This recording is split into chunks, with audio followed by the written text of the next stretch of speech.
Hey, it's Cris Chico, and in this video, I'm going to share with you how to wholesale houses nationwide using online marketing.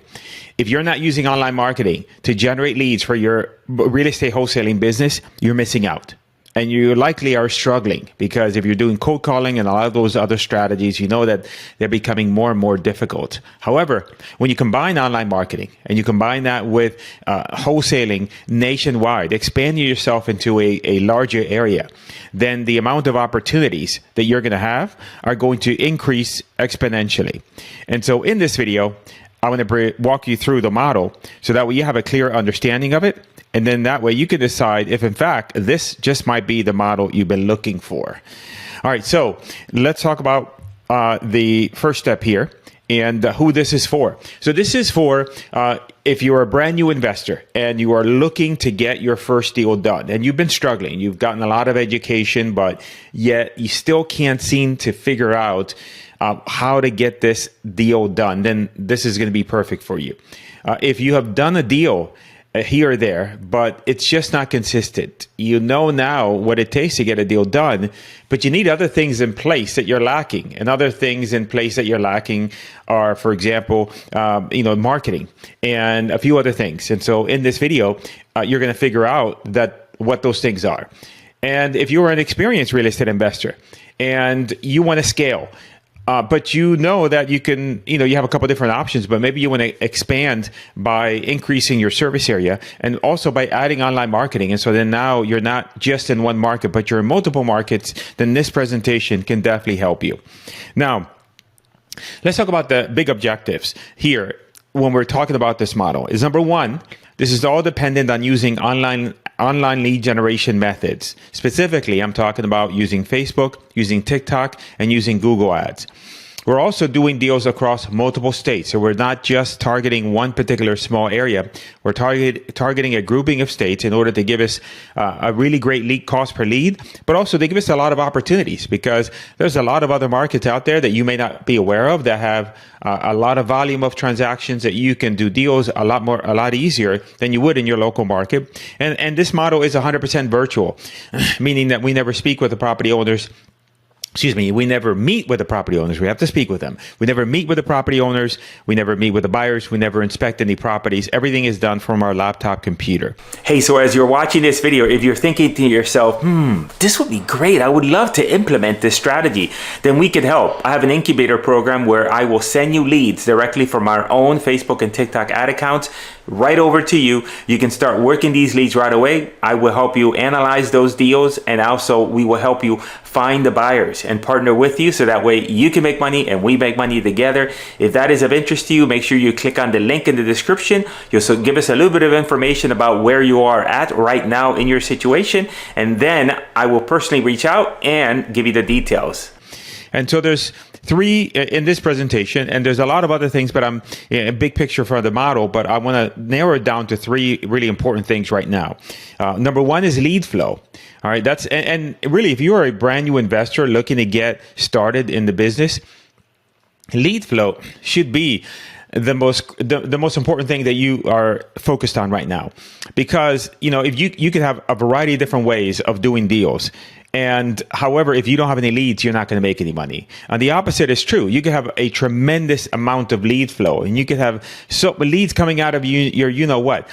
And you may not know how to do deals that well, but guess what? If you've got the prospects, either you'll figure out a way to do them, or you'll get other people that want to do deals with you because you're able to find the leads.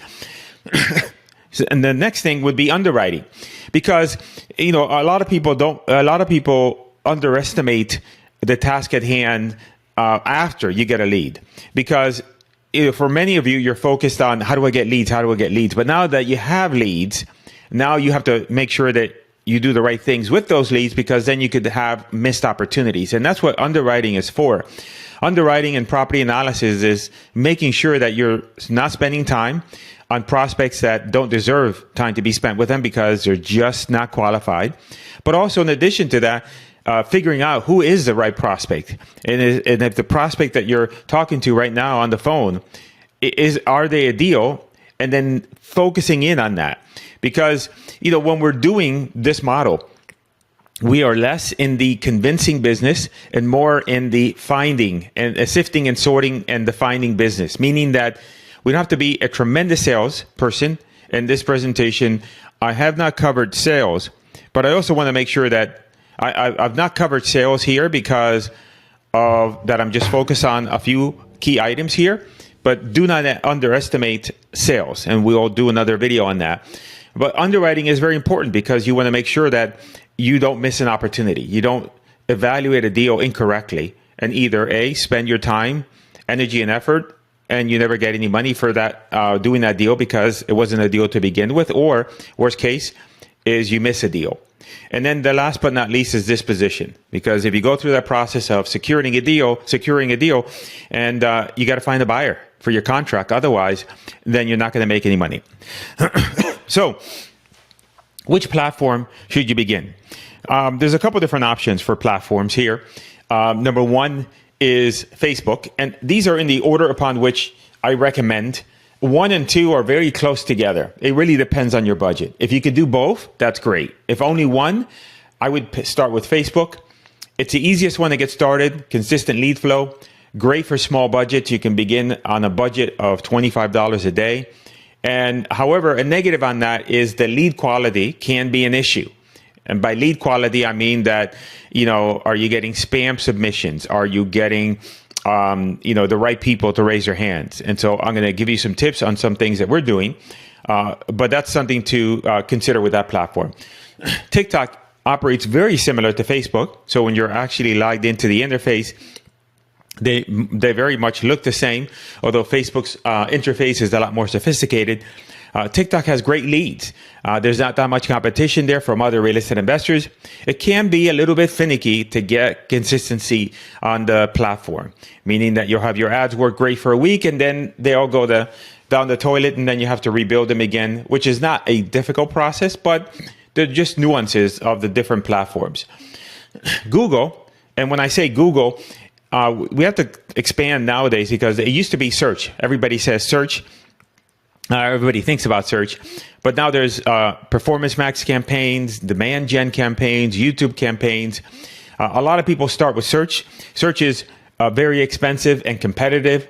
It requires larger budgets, and it's a harder platform to get started with from a budget standpoint and also a complexity standpoint. So I recommend starting out with number 1 and number 2, and in that order, just because especially if you're brand new in the business, then you need to get up and running as quickly as possible and start getting leads coming in to your, so that you can start trying to do deals. Now, my recommendation, again, is start with Facebook. And then my other recommendation is to, when doing Facebook ads, is increase the friction in the funnel so that you can create better leads. You will increase the cost per lead slightly, but you will have better leads to work with. And also expand your service area. So, for example, I'm in Florida, so it's a pretty big state. I can target the entire state of Florida. If you are in a place like Ohio, then that is a smaller geographic region. There's less populated areas in Ohio in general, aside from the main cities. So you may want to target, for example, Ohio, Florida, Texas, and you group, 5 at least, preferably 10 to 15 states together. And now you're going to do deals across all those different states. Now, it's very easy to get leads coming in to Facebook rather easily. This is a campaign. If you notice the dates, May 16th to May 19th, they just got started a couple days back. And so far on this particular campaign, we've generated 26 leads at an average cost of $22 per lead and costing us $584. The benefit to, the platforms, aside, if you compare the platforms to, say, direct mail, direct mail, as an example, you have to invest quite a bit of money up front in order to at least know if you are getting somewhere. For example, you might have to spend a couple $1,000s on a list and mailers and postage and get it all out, and then keeping your fingers crossed that you selected the right list and that things are working properly. With Facebook, you just start off with a budget of, now these, I'm experienced, so I have larger budgets than you. So you could easily start off with a budget of $25 a day, and then you'll see results.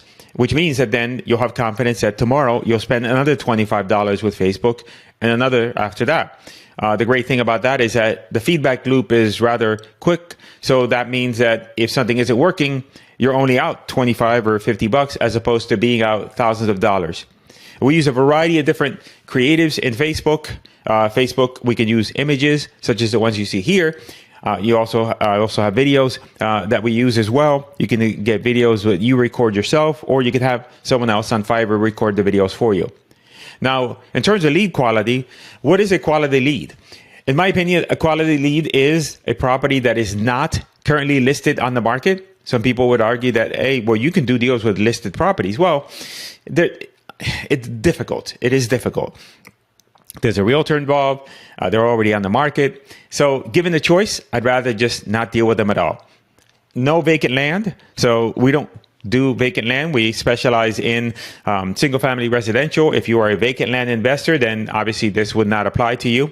We have students that are using Facebook ads in order to generate leads for the vacant house business. So that is definitely still a possibility. No apartment buildings. And by that, I mean, yes, we'll do duplexes, triplexes, and quads, but we don't want, say, a full-blown apartment building. Generally, we don't get that many calls. We get a lot of like mixed use where you have storefronts at the bottom and apartments at the top, and there's always difficult deals to deal with. So we always like commoditized housing. And then mobile homes, no mobile homes without the land. So the mobile home has to come with the land. And so the owner owns the land as well. And those are the criteria that we have. So for us, what we do is, this has evolved. And so to our most sophisticated one right now, which is we use a landing page along with a quiz funnel that enables us to ask the seller specific questions. And for example, if they selected, in this example, vacant land, you'll see that on the right hand side, they get a message saying, sorry, you do not qualify for an offer on your property. That way it eliminates us having those type of leads. Also feeds the algorithm to know what type of leads we're looking for. In addition to that, for example, if somebody says that the property is currently listed with an agent, we don't want to deal with those people. And so you can see that they're disqualified automatically. The next thing is underwriting. Now, with underwriting, a couple of pieces of advice that I would give you is stop using formulas. It's okay to use a formula in a conversation just to get, a general number out to the seller. A quick back of the envelope calculation. You might look at Zillow and say that, I'll throw a number of 60% or 55% of market value. Although that number, you have to be mindful because as the property value decreases, then this percentage that you'll offer also significantly decreases. For example, you might offer on a quick phone call to a seller a number of 55% of market value. But on a $75,000 property, that now becomes a 20% or 30% of the actual retail value that you would have to offer the seller. So then the percentages method works, but only within a very small confined window of pricing. We like to use just a calculator. This example, a screenshot of our calculator, and where we plug in the numbers in the yellow, and then we have a bunch of auto calculations that happen in the background that give us a quick idea of, hey, what would we initially offer on the property? Now, you can't use this just by itself. You have to look at this as a way to quickly have a starting point, and then you'll look at the data in the market to know the nuances of that market. And the primary tool that we use for this is Zillow. So we use Zillow 100% of the time to analyze properties. We don't use any of the paid tools. And I'll give you an example. This is an example of a market that we've done a deal in, Enid, Oklahoma. It is a active market. So a lot of times when you're doing deals like this, you'll come across markets that you have never heard about. And so you're wondering if that's a viable market or not. In this example, we have Enid, Oklahoma. When we look at the actives on Zillow, you can see that there's quite a bit of activity. We can also do something where we will look at the actives and we'll toggle between the actives and the pendings. If you notice, the screen on the right says 154. 154 is the total number of properties available in the marketplace. And then if you look at 109, 109 is So 154 is the total inventory. 109 is what's active. So the difference between those two are the ones that are pending. And so if you take 154 less 109, we have 45 properties. So 45 divided by the 154 is 29%. So 29% of the total inventory is pending, which is a good number. So that shows us that the market has activity. We also looked at the last 90 days of solds, and you can see here that there's quite a bit of activity. So even if we don't know that market, we can quickly determine that, hey, there's activity and this market is viable. And then the other suggestion is that you compare your inventory, your potential inventory, meaning that with whatever else is available within that marketplace. So, for example, if I had a seller that was offering me their property at $50,000, say a 2-1 at $50,000, I could just toggle on Zillow and just put the parameters there up to $50,000 in price, and I can see what's available. So if I had a deal and I was going to say if a seller wanted 50, and then I can see that there's a lot more inventory available here in this marketplace for that same price. So why would an investor buy my property versus somebody else's? So the question becomes, what would you contract this for?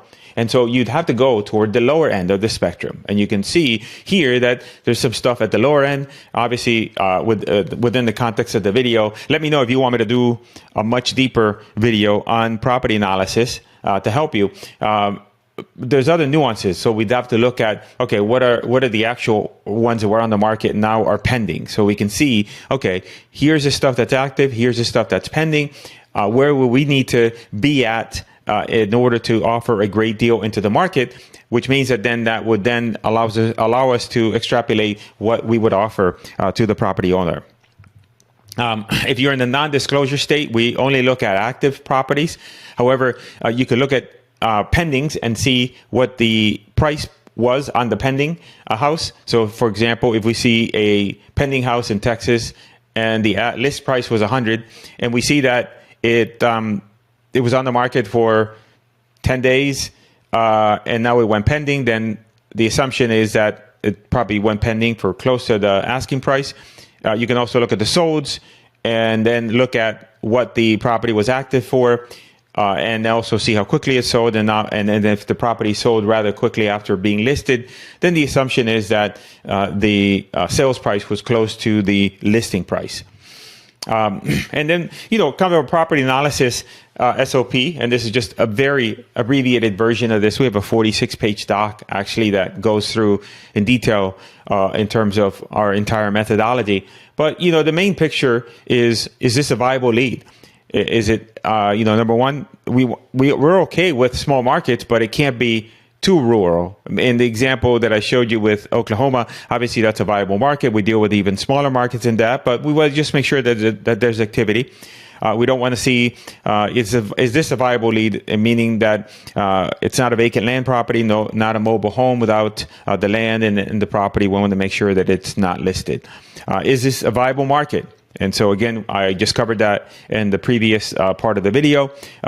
Determining the use case of the property. Is this a property that's going to be an investor-grade property? Somebody's going to buy it, put a tenant in it? Or is it a fix and flip candidate? And then we determine the value based around the actives and solds and the use case for that property. So we have to consider, what is the eventual real estate investor going to do with this particular property? And, with property analysis, there's no magic formula. It is a game of repetition. And the framework is, and this is how I learned, this is how we teach our students and our mentoring students, is number one is establishing the framework and the SOP. So what are you going to do every single time you get a deal? You have to follow the same process. Okay, I'm going to look to see, whatever that process is. What is it, a viable lead? Okay, what about this market? Is this a viable market? Look through those stats. Okay, that checks. And so you go through those individually. So your SOP has to be the same identically for each and every single property. And then the most important thing is to get a critique of your evaluation. Because if you decide, I think this property is worth this much, but now who's going to check your work, especially if you're brand new in the business, to see if in fact that is or that isn't. Even experienced investors, we work with a lot of experienced investors that we're helping them with this particular model and learning this model, and they need help in terms of, okay, here's what I think it's worth. Well, and then we go in and say, well, you didn't consider this, here's something else to consider. And through that repetition of the process, the critique, then you're going to get better. And the other thing would be to look at review of other property analysis. So I know there's people on YouTube, we do that for our students, where we have a bank of videos where they can watch other people's properties being analyzed. Also within the umbrella, that you want to make sure that it's within the same model that you're operating in, meaning that if you have somebody that is helping you analyze properties, but they only deal with local areas, and they're not doing the virtual nationwide model where you're targeting areas like we are, where you've never been to these areas, then the analysis criteria and the process is going to be different. So you want to make sure that you're getting advice from somebody within the same model. So then now let's talk about disposition. If you're doing this across a wide area, it's always best to only work with experienced real estate investors. We want investors that have previously purchased a property in that area. And so now you know that they're 100% legitimate and they're much easier to work with. You don't want to work with anyone new. You don't want to put properties on Craigslist and then get inundated with a bunch of people that don't know what they're doing. You must vet investors thoroughly before giving out the address, just to protect yourself, make sure nobody goes behind you. And also prioritize a quality buyer over best price if possible. I see a lot of times the advice given, I don't particularly agree with. Number one is that it's not always about the highest price. Because if I have a deal that I'm selling and I'm getting, all things being equal, but if I'm getting if I have a buyer A and I'm going to make an assignment fee of 15 grand with buyer A, but I've got buyer B and I can make an extra 3 grand with buyer B, but buyer B isn't that experienced. Buyer B doesn't make me feel like, yeah, this person knows what the heck they're doing. Then I'm going to go with buyer A, the first buyer, because I'd rather take less money for a higher degree of certainty than a potential mishap at the end because the person didn't know what they were doing. I'm also a fan of not putting people in a situation where it's you're doing like a highest and best and trying to pin each other against each other. Typically, that doesn't work out well. A lot of the more experienced people, they don't like that. And so you do your best to optimize your price and to get the best deal possible. But if you got a solid buyer, yeah, I would go with them versus trying to continually shop the deal. And yeah, you might get more money on paper, but when it comes down to the closing, everything's a big mess and you're not going to be able to close. So what that means is that you're not going to collect any money at all. Now, with regards to photos, we get the seller to take photos of the properties for us, if possible. If not, we can use a service like homejab.com in order to get photos of the property and the videos. It just depends on how good of a deal we think it is. The other thing that you could do is ask the investor that you're speaking with and say, listen, I don't have photos. I'm in the process of getting photos. However, I'll do this for you. I'll give you first dibs on a view of the property. Only thing I ask is that you would take some photos with your phone and then send them my way. And then, if for any reason it's not the deal for you, then I'll use the photos, obviously, because it's just convenient for me. But that'll be my give and take with you on this particular property. When speaking with investors, very important to know and to state that you have a contract for sale. You don't have a house. Wholesaling is you're selling your contract, not the property. You're going to tell them about the deal and ask them also if they have worked with wholesalers before. You want to know that, hey, yeah, I work with wholesalers all the time, buy deals from them all the time, love to buy a deal from you. That's ideally what you want to hear. And you want to gauge interest. Very important. A lot of people don't do this is, if the person is not interested, then find out why. John, I realize you're not interested in this property. Is it an issue with the price or something else. And they might tell you, hey, that area is a war zone. I would not even go there, I have to go there with police, right, following me around. Now, that's something that you may not have realized with the property, which means that then now maybe you might have to reconsider your price. If you have enough margin, maybe the second or third buyer you speak with, you'll talk to them about a lesser price. If the guy says, no, I'm not interested, and they say, yeah, it's too much, what would be the price that would work for you? And you ask them, and then how about if the price is less than what you paid for the property on contract? You can always just say, look, I unfortunately, I'm in for the property more than that. However, I'll keep you in mind, if I'm able to get a lower price from the seller, the situation changes, then I can certainly help you, and I can come back to you and get you, see if I can get you a better price. But at least you know. And then let's say you speak with buyer number 2, buyer number 3, and you have the same conversation, and they all tell you the same thing. Oh yeah, I wouldn't pay any more than $25K for that property. And one says 25, one 27, and then you have it where you put on the contract for 35. Now you know that, you know what, all these are legitimate investors. They're all telling me the same thing. So maybe perhaps I need to go back to the seller and either renegotiate or cancel the agreement because I may have put the property in the contract for too much money. Now, this is a not all-inclusive video. I'm going to be making some additional videos in this format. I find it's easier for me when just being able to put my thoughts together. However, if you are interested in getting help in implementing this model, you should reach out. There is a link in the description of this video. Click on that link, and then we can talk about our incubator program. In our incubator program, we will go ahead and send you leads from our own internal real estate campaigns.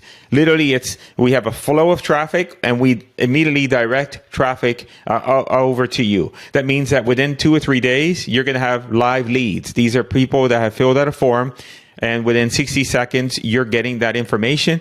We will then help you analyze these deals. We will help you find the buyer because we want to partner with you on these deals. There's a cost involved because obviously we're paying for leads, and so there's a hard cost for us involved.